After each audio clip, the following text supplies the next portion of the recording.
বন্ধুরা, এটা Asian paint silver colour. তো এটা ওপেনিং করে এটা ভিতরটা একটু আলাদাই সিস্টেম আছে।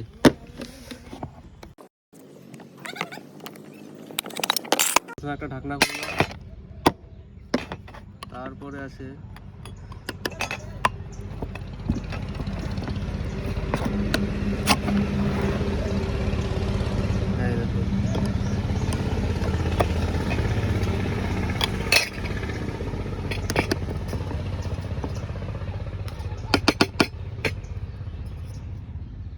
এটার কালার আছে সিলভার।